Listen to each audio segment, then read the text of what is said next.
What's going on, folks? Fight Day live chat, UFC Columbus. I was thinking of possibly making my way down there for this event. Ended up not happening as now the wedding replanning has begun. Um, for those of you who've been following me for a while, know that I actually got married back in to 2020. Got engaged in 2019. Was planning for a June 2020 wedding, festivities, all that shit. Unfortunately, COVID shut that shit down. So we still had a private ceremony, but now we're in the heat of replanning everything now that things are opening back up. So yeah, that's kind of been eating up a little bit of my time over the last couple weeks now. Also dropped off my brother to the airport yesterday morning at 3 a.m. So that threw my fucking sleep all the way off. So apologies for no ultimate weigh-in show yesterday, but I still got a full day ahead of me. Today is more so pleasure than actual work. So I'm going to be going to hang out with a lot of old friends, a lot of my old college roommates and stuff, just catch up with them. So after I hop off this stream, I'm going to be doing an IG live for about, I think I'll do about like 20 minutes. I want to do it. I just don't know if I'll be able to do the full half hour because I still got to freshen up and do all that shit. Then I got to go at by noon to meet up with them and get the day going. So won't be watching the fights live tonight. More than likely will be either super late tonight or super early tomorrow morning that I catch up on the fights. But is what it is. Still got to go out there and have a social life. Not complaining.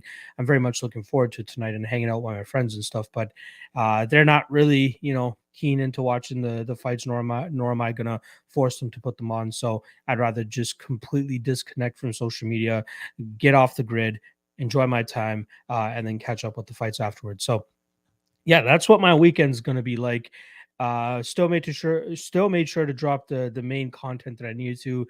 The bets, obviously, I lost my last event minus 2.3 ish units or something like that. That halted a 3 event winning streak. So picks are free again, and I dropped them yesterday. I'll drop them free again right now in case anybody missed them. Lock of the night play is going to be Neil Magny and Askar Askarov parlayed. I got 3.5 units on them at minus 114. That line has since moved, obviously, since I placed the bet back on Monday or Tuesday, I believe. And then dog of the night, I had a little bit of a tough time selecting a dog here. It was either going to be Mark Casey, Sarah McMahon, or the one that I ended up going with, which was the over 1.5 in the Kizriev and Tululin fight. I still think Kizriev wins. I just don't think it happens as quickly as the odds are indicating. And then I also have a play from earlier in the week, 1.35 units on the Brown and Barberena fight. Does not go to decision at minus 135 as well. That's obviously taking a ton of steam as well. But yeah, only 3 plays tonight. Nothing crazy. Just want to kind of put a bow on this 8-week stretch, hopefully with a dub tonight. And then we're back at it for UFC 273 in 2 weeks' time. So make sure you guys enjoy next week off pretty much. Get back to having social lives because we're absolute degenerates watching the sport on a weekly basis. So make sure you guys go out, touch grass, as the kids say nowadays. But yeah, I was very happy with the 8-week stretch that we had. Even more happy to get this 1 week off so that I can just re-energize the batteries and get ready for another. What I think there's pretty much an event every week again until the end of May. I believe there's a week off between the July, like the big July card that they normally do, and the last event in May. So all systems go once again once UFC 273 hits. All right, let's see what the chat is saying. Appreciate everybody stopping by as always. Make sure you guys hit that like and subscribe if you haven't already. Elijah Dream, I see you in here. First question right off the bat, B Nix 55 saying, can you give your take on Manoa's weigh-in, please? Paul made a post about it. Do you think her leg looks injured? Thanks.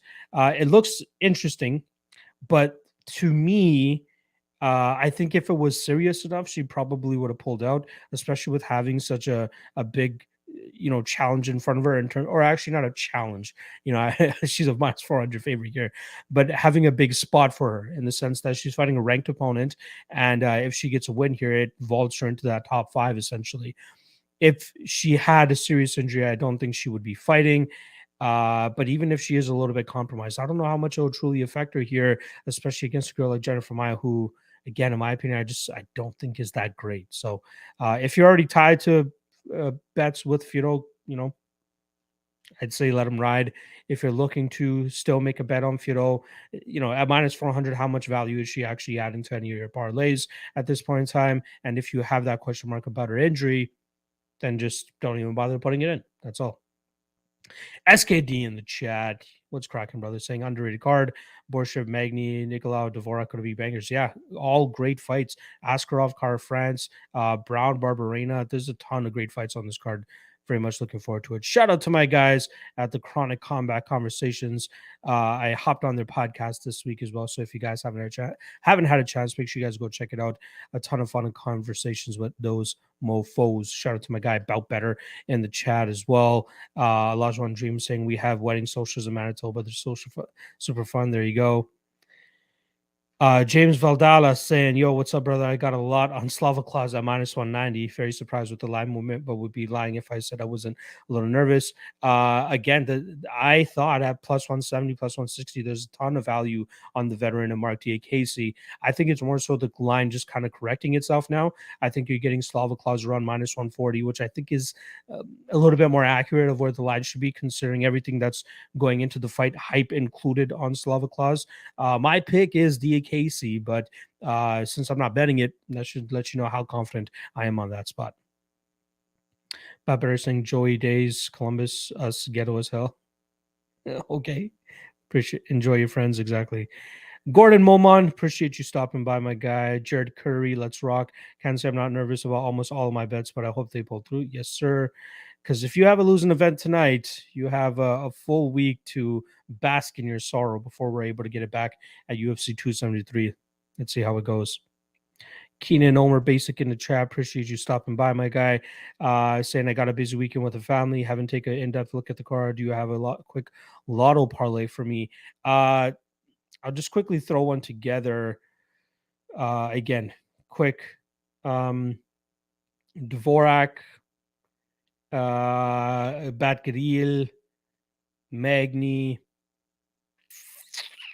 Askarov, Barbarena, or the fight doesn't go to decision there, and Blaydes or Blaydes inside the distance. Just quick right off the rip for you there, my friend. Olajuwon Dream saying Columbus crowd are going to feel flat compared to London. Probably all the crowds feel flat in comparison to Ireland, though. I think Bellator's been back there a couple of times right now since COVID, and they've been absolutely tearing it up over there. So we'll see how Columbus sounds. Ian Wynn, what's up, Locke? Hoping for a big day. Magny by decision plus War, Matt Brown, and Barbarena. Let's go. Yes, sir. That's what I'm hoping for mainly. Magny, Askarov, and the Brown Barbarena fight just go to decision. Rasia saying if I knew the Ngannou rumors pre-fight, I'd have lost a few grand because I've had faded him. If you like Ferrol, keep the fate. Yeah, that's another thing. That I'm glad that you brought up that example, my friend. Because again, I had a bet on Gone that night, and people kept asking me, they're like, "Oh, what are your thoughts on this?" I'm like, I already have a bet on Gone. So if there's any type of impact that this news is going to have for me, it's gonna seem beneficial. I'm not gonna change anything about what's happening outside the cage. And yeah, it didn't work out that night, so is what it is. Urban Men in New Jersey, good luck. Kai Car France will shock the world tonight. We'll see about that, my friend. I think his power is slightly overrated, but we shall see. Good luck. Landau saying I spent a couple hours watching tape for the PFL Contender Series yesterday. I think I've got a problem, but I love it. There you go. Southpaw Picks saying no post weigh-in show. What the hell? I apologize. Yeah, yesterday was just there was no way that I was going to work till yesterday. I sent out a tweet, sent out on Instagram, try letting you guys know as much as possible. But yeah, no way I was going to be able to do the show yesterday. Apologies again. SKD saying, love to see my guy getting that love for Connor and Ari on the gang. Real recognize you. Shout out to the guys as well. My DMs blew up after that. I got about like 50 new followers off of that. But yeah, shout out to Ari and Connor for bringing up my name on the MMA hour. That was pretty dope. Let's see. About better likes Magni, Slava Claus, and Rosa. Not bad, not bad. Andrew Marchenko in the chats. And what's up, Lock? What a shit show for dogs this week. I can't see anyone but DK and Nicolau winning, and I can't make myself put Nicolau and DK lineups. Literally desperation for low salary plays. Yeah, there's not a lot of dogs. Even again, from a betting perspective, there weren't many that I liked. The only other one that you didn't list that I kind of like is Sarah McMahon, and she could score pretty well, especially if she gets to win, takedowns, control time, possible submission opportunity for her as well. But do we really want to trust a 41-year-old women's MMA fighter? Who knows? DXJC Mark super live to pick up the W. I noticed in the stats that any UFC fight he's won, he's been successful with the takedowns, and Salva's already been taken down at will in the UFC. Interesting that you bring that up because I got torn to shreds, or at least questioned about my intelligence by on my DKC breakdown, saying what makes me think DKC is going to go out there and wrestle. He's a striker. Yes, by nature, the guy is a striker. But if you go back, look at the statistics, or even watch the tape, the man secured 16 takedowns in 10 UFC fights. Do your research. All right. Let's continue to catch up here. Yeah, Irish crowds are absolutely crazy. Reed Harry saying, trying to decide if Latifi is worth putting in my parlay. I would say not. That fight is going to be a shit show and a half. I would not. DFS Whispers in the chat. Shout out, my guy. Appreciate you stopping by. About Bear saying, where are you and your friends going? We're actually going to be hanging at my boys' place. We're going to be just meeting up there, doing what people at our age do at that time. Maybe relive some of our college years and play some Mario Party 3 as we used to do almost every single fucking night when we were in college. But yeah, we're just kicking it at one of my friends' house. SKD, if Brown Barb goes a distance, I'm going to kick a cement block. Me too. That's why I only went 1.35 units on it. I didn't go like lock and then I deep on it by any means. But yeah, gotta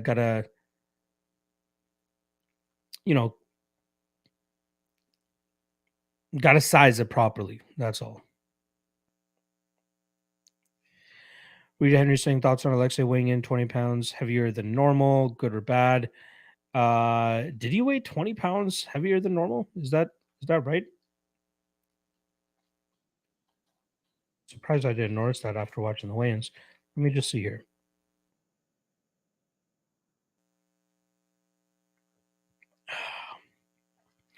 So for the Sergey Spivak fight, he weighed in at 228. Yeah, you're right. He weighed at 246. What are you weighing for the Daukaus fight? Yeah, Daukaus fight, he weighed 240. Lewis fight 227. So it seems like he just keeps going back and forth between like the 220s and 240s. Maybe he knows he needs his size here, right? Like Latifi, from everything that we've been hearing, even from guys like Daniel Cormier, he's one of the toughest guys to grapple because of how much of a fucking cement block he is, right? The guy is just so stiff and very difficult to take down. So maybe Olenek thought the more weight that he has, the more successful he'd possibly be in terms of taking the fight to the ground. Southpaw Picks flexing his up 20 units this year. There you go. Zach saying, how you feeling on Saldana? Not as good as the fight week has gone on, but again, I have no real play on that fight. To me, he's the one that looked the sketchiest at the weigh-ins. Came in last, seemed to be breathing very heavily on the scale. Maybe he just had hopped out of the sauna and then came down. I know they're doing everything at the hotel, so they're like fresh out of the sauna at that point.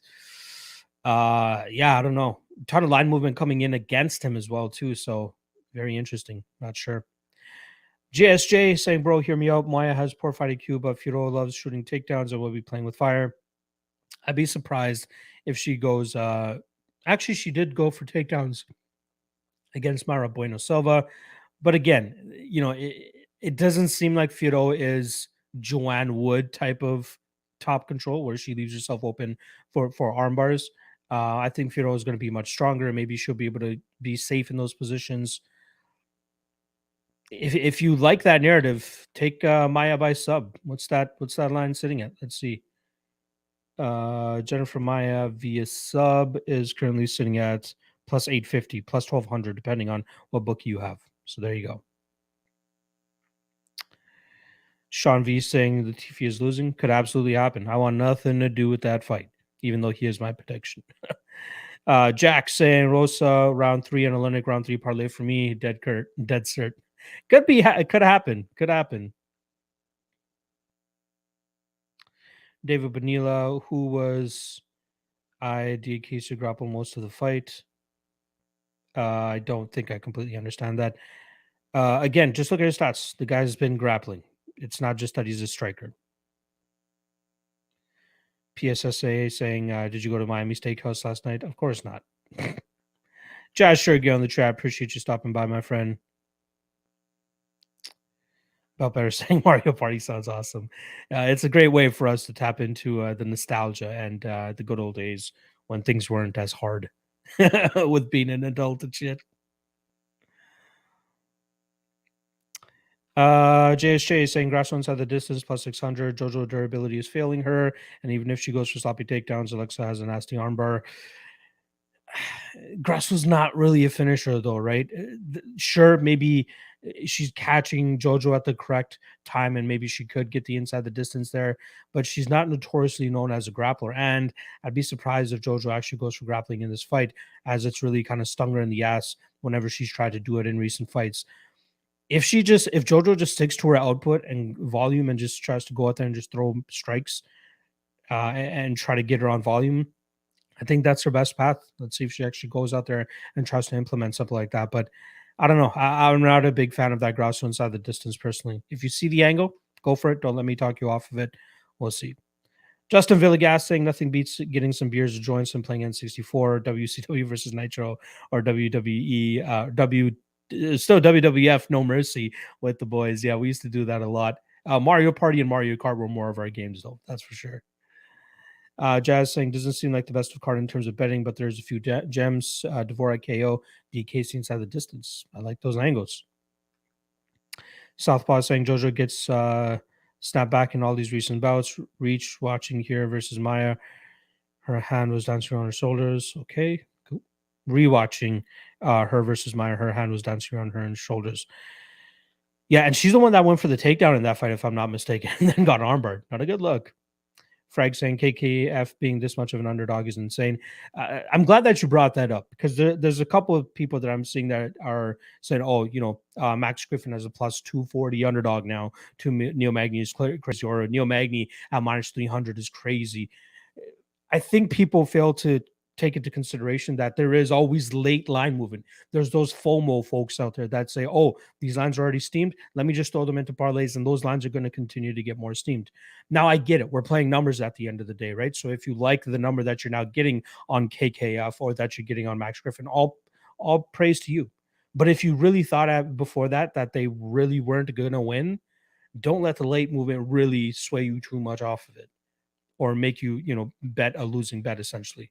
And I'm all for people betting value. I'm all for people betting lines, but just keep that in consideration as well. It's not because, earlier in the week, you're not really saying that, but late in the week is when the FOMO folks get in. That's what I want to call them from now on. The FOMO guys that are seeing the late line movements and all these and now just chucking them into parlays or just playing them straight up and just driving those lines crazy. That's what it is. DXJC, Lewis was shaking like a leaf during the face-offs out of ceremony. Oh, dude is either shook by Bruno or was still a mess from earlier. Crazy the amount of love that's been coming in on Souza, though, over the last 24-ish hours.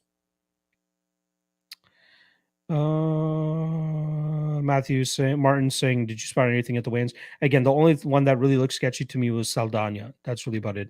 Everybody else seemed pretty good on the scales. GSJ saying Mario Party's an all-timer. Tammy saying, have fun tonight. Thank you. Should be a hoot. Shout out Ireland. David Bonilla saying, try to remember who DAKCB primarily grappling a while back. I know he took down Lando Venata in round 3 and pretty much grinded that out. I'm trying to recall off the top of my head, but I know the statistics are there. 16 takedowns in 10 fights. I'm there. And again, he doesn't need to control Slava on the ground for too long, but it's more so just getting those takedowns going to get Slava thinking that, okay, there are going to be takedowns coming as well. So maybe that will scare him off of being as frugal with his combinations and kind of just getting his offense off, as he has against guys like Chris Duncan, who don't really have much of a threat in terms of going for the takedowns. Dakota Bush going for takedowns, but just really not good at them either.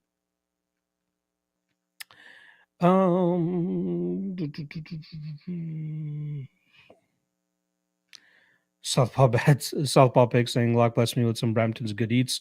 If you like wings, make sure you go to Tony and Jim's. Tony and Jim's, absolutely the best wings in Brampton. Those motherfuckers are great. It's a pizza place, but their wings are probably the best." Don't Panic R is saying, "Good morning, Lock and chat. Today's card is tricky, but I have a good feeling about it. Watch karma get me for this statement. Hopefully not. Hopefully not. Good luck, my man."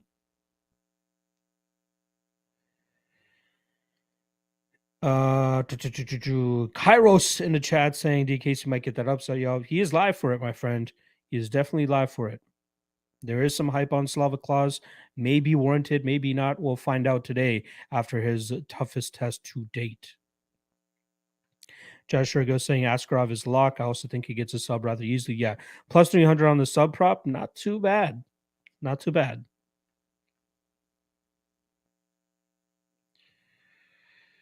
Southpaw is saying Max Griffin has good rest and people sleeping and very physically strong.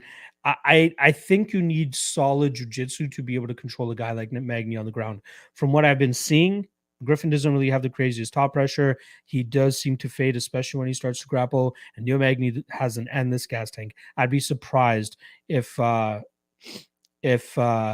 Griffin just grapple fucks him over 15 minutes here. I'd be surprised. He can try to. Whether he'll be successful with it, I'd be surprised, honestly.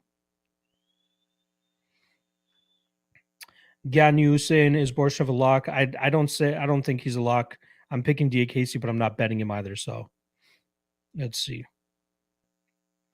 Andrew Marchenko, if you were to choose a losing fighter for DK, would you go with someone like Jojo who can land 100 significant strikes and still lose? Probably. Hold on, let me just see what other losing fighters there could potentially be here.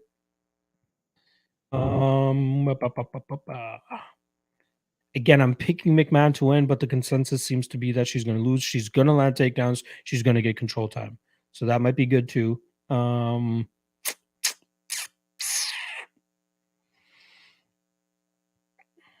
Kai, but if a lot of his win condition is tied to a first round knockout, if he doesn't get it, all your DK lineups are going to be null pretty much. Wood, yeah, I think you're right. Wood is probably the best losing fighter DK wise in terms of how much points she's going to be putting up and how many significant strikes she'll be able to land. 7.2 significant strikes landed per minute or some shit. Some crazy statistic that she has. And if this fight plays out as a mainly striking fight, as I expect it to be, you're going to land those over 100 significant strikes. Zero Bob, yeah. Again, if people are mainly looking at the Michael Chiesa fight and saying, "Oh, Magny can be grapple fucked," you're sorely mistaken. Just watch any other fight where fighters take him down. The guy's immediately working to get back to his feet and creating scrambles. The only other guy he was unsuccessful in doing it against was Rafael dos Anjos, who also has a great top game with his jiu-jitsu and obviously showcased that by pulling off a submission. Southpaw Picks. I myself went to HB.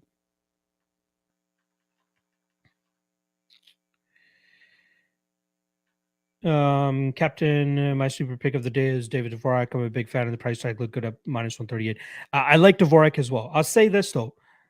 The weakest part of my betting game is betting slight favorites. I cannot, for the sake of me, long term get those correct. I just can't. It is what it is. I'm still picking Dvorak to win, but in terms of betting it, it's a completely different situation. For me, slight underdogs and favorites over -150 or even over -185. Those are my bread and butter. I have one of the highest ROIs for big favorites among the top guys in the game. Easily 17% ROI, over 100 bets made on those. There you go.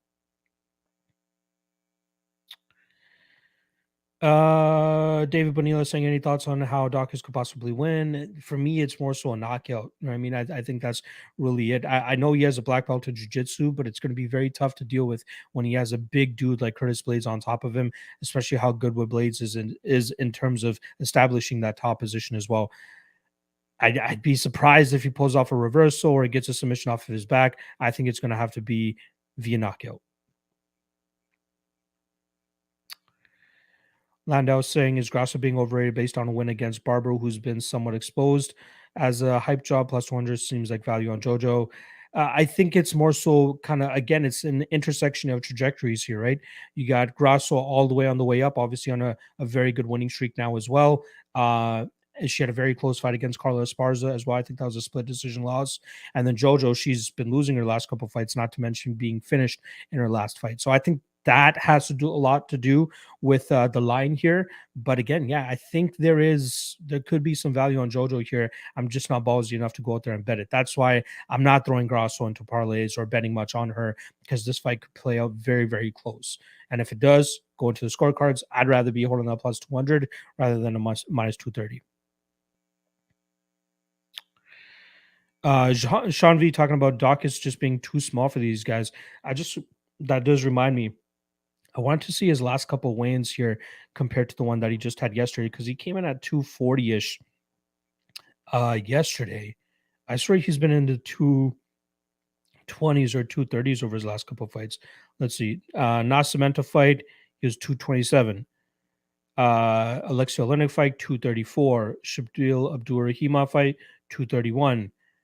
Derek Lewis fight, 235, and now he's coming in at 243. So again, similar to Oleinik, seems like he's leaning on that size to hopefully help him with the grappling. I just don't know if that's going to happen as well. Shout out from FENE Action Sportscasting. Shout out to the Lux Challenge Contest. They're super fun. And if you're in the chat and on in one of them, join up next time. Thank you for bringing that up, because the Dog of the Night Challenge, $25, $100, and $500 pools are going to be re-upping after UFC 273. I'm going to officially be putting out the call for new registrations on Monday, but tonight is the second last event in all of those competitions, and then UFC 273 will be the last event. That's where I'll be paying out everybody after after all the standings are done up. And then the day after, so April 10th, is going to be the deadline for new signups. So I usually start up the registration period right before the last event, or like a week or two before the last event, and that's what I'm going to be doing. So if you are interested in this Dog of the Night Challenge, it's pretty much for the $25 and $100 games, it's 10 events. For the $500 game, it's 20 events. But you pick one underdog for every UFC event. It's either an underdog or a plus money total. So that's over under 1.5, 2.5, 3.5, 4.5. As long as it's plus money, you choose whether you put 1, 2, or 3 units on it. If it hits, you get profit, and then whoever has the most profit at the end of the 10 events or 20 events for the $500 game gets paid out with the pot. Top 3 get paid out. First place 65%, second place 25%, and then last place 10%. Now that the challenges are getting huge, like I'm getting, I put the tweet out earlier. I think we had the highest numbers that we've had is 55 in the $25 game, 35 in the $100 game, and then the $500 game. We've only done one installment of it, and we had 15 guys on this last one. I will more than likely gonna start taking like a 5% rake, because there's a lot of work that goes into inputting every single submission. That's over Lock of the Night and Dog of the Night challenges. I have over 150 submissions that I have to input every single week manually, and then update the standings manually afterwards as well. So taking a 5% rake, I don't think is going to be too bad for a lot of people. And not to mention, a lot of people have been generous with their winnings. They just leave your boy a little bit of a tip in terms of all the work that I put into it. But now that we've gotten it at a good number where 5% won't take away too much from the actual prize pool, I think I'm going to be doing that with the next ones moving forward, especially with how much work that starts to take as well now. But if you are interested in it, slide in my DMs, whether it's on Instagram or Twitter, MMA LOTN on both social media platforms, and let me know if you're interested, and I'll send you all the information required, and then we'll get you signed up. Thank you, Effie, for bringing that up as well. All right, let me take a couple more questions here, then I'll drop the totals parlay for you guys, and then I'm going to get out of here. I'm actually going to be hopping right onto my IG live right after this. So if you guys want to talk to me face to face, I'll be on there for about 20 minutes, hearing out everybody's favorite bet. All right, I'll quickly go through the last couple questions here to see if there's anything that I haven't answered yet. A lot of these questions I have answered already. So if I haven't answered your question in the last 5 minutes or so, just rewind. There's a bunch of other guys who asked the same question as you, and I have answered it. All right.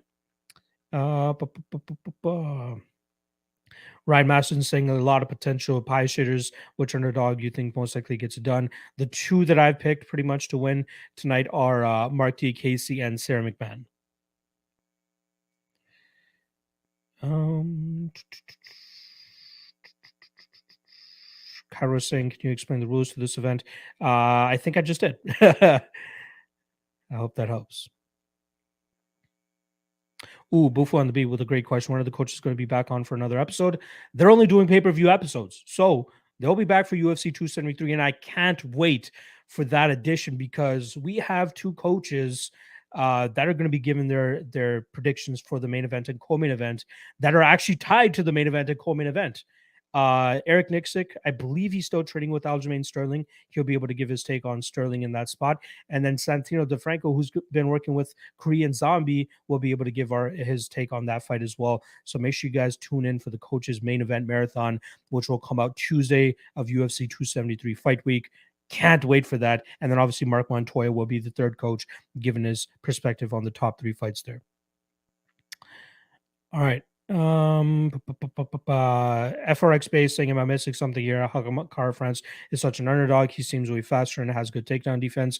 Good takedown defense against guys that are not Askarov, right? Askarov is one of the better grapplers in that division. Great cage wrestling, great scrambling, great chain wrestling, all that stuff. I just don't think that Car France is facing anything like that. Sean V, right on the nose here. Other than a possible knockout, I don't think he really wins. Okay. Captain is saying might join the next dog of the night. Do the pick still have to be an underdog come fight night, or could you beat the line in this challenge?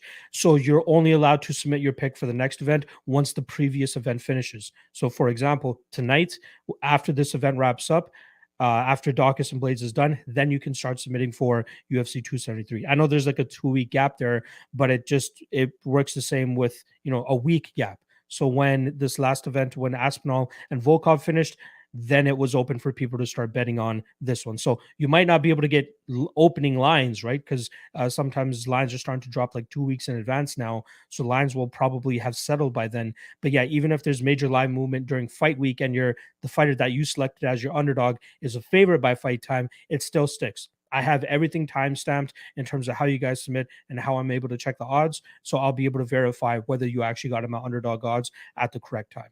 Good question. All right. I think I've answered pretty much every question here. Martin O'Dwyer talking about the possible leg kick upside for Max Griffin. The only guy to successfully do that against Griffin is Santiago Ponzinibbio. Or sorry, against Neil Magny is Santiago Ponzinibbio. I'd be surprised if Max Griffin can replicate what Santiago Ponzinibbio is going to do here. Don't panic, cars. Do you have an email I can hit you up on? I don't have social medias. Just email me at MMALOT. Or sorry, see, I'm so ingrained in the social media thing. MMALOTN@gmail.com. Hit me up through there. But for the sake of the competitions, if that's what you're going to be signing up for, just create a dummy Twitter account. Don't have to follow anybody. Don't have to do anything with that. But whenever I update the standings and all that stuff, that's how I kind of like to tag people and say, especially if they're in the top three, this guy hit this bet on this thing. So make sure you guys check that out. All right, let me drop the totals parlay for you guys here real quick. What I've been doing is actually dropping it on the Patreon first, and then I give it to you. I used to actually just have it. I used to make it on stream with you guys, but I thought I'd give it to the Patreon folks first. So I'm going to go Magny Griffin over 2.5, Brown Barberena under 2.5, Grasso Wood over 2.5, Nicolau Dvorak over 2.5. So not a crazy, I think it's like plus 400 odds on that. Nothing too crazy. Not much I like really from over-unders perspective. Only 4 of them there for you guys on this 13 fight card, I believe it is. So once again, Magny Griffin over 2.5, Brown Barberena under 2.5, Wood Grasso over 2.5, and Nicolau Dvorak over 2.5. That's all I like. That is really all I like in terms of over-unders there. So I hope you guys find that helpful, and hopefully he cashes tonight as well. David Bonilla, McMahon by decision. That's what I think. I think it's plus 400 worth a little bit of a stab, but I could see a submission as well. So we'll see how that goes down as well. All right. Appreciate everybody on here. You guys are awesome. Hit that like and subscribe on the way out. If you're interested in the Dog of the Night competition, slide in my DMs. Again, I'm going to be off the grid come, after my IG live that I'm about to do right now. So I won't be able to get back to people until after I catch up on the event, which will more than likely be either super late tonight or super early tomorrow morning. But please slide in my DMs if you have any interest in the Dog of the Night competition, and I'll get you the information necessary and we'll get you signed up. All right. Love you guys. Here Landau saying, what's your cutoff on the Lock Night Dog Night Challenge? Seems like a lot of work on your part to organize them. I haven't been taking any cut to this point, and I've been doing them for about 2 to 2.5 years at this point in time. But now the numbers are big enough that if I take a 5% rake, that's likely what I'm going to be keeping from now on, from the competitions that we start to conclude. So I haven't been taking a cut, but there have been generous winners who have been leaving a little bit of a tip for your boy, which I greatly appreciate. It's never expected, but I do appreciate it. But now, again, numbers are big enough that a 5% cut won't affect the big pot that we've been getting nowadays. So there you go. That's pretty much what my cut is. All right. Love you guys. Appreciate you guys. If you guys want to see more of me right now, I'll be hopping on my IG live in a couple seconds here. Make sure you guys check that out, and hop on with me as well if you want to tell me what your favorite bet is for tonight. That's at MMA LOTN. All right. Good luck on your bets tonight, and I'll see you guys not next week. Next week we're off. Remember that. I'll be back the week after for UFC 273, but I will be dropping my written breakdowns for UFC 273 starting early on Monday. So make sure you guys keep your eyes tuned for that if you guys want to hop on the Patreon. All right. Love you guys. Appreciate you guys. Good luck on your bets, and I'll see you guys in 2 weeks. Peace out.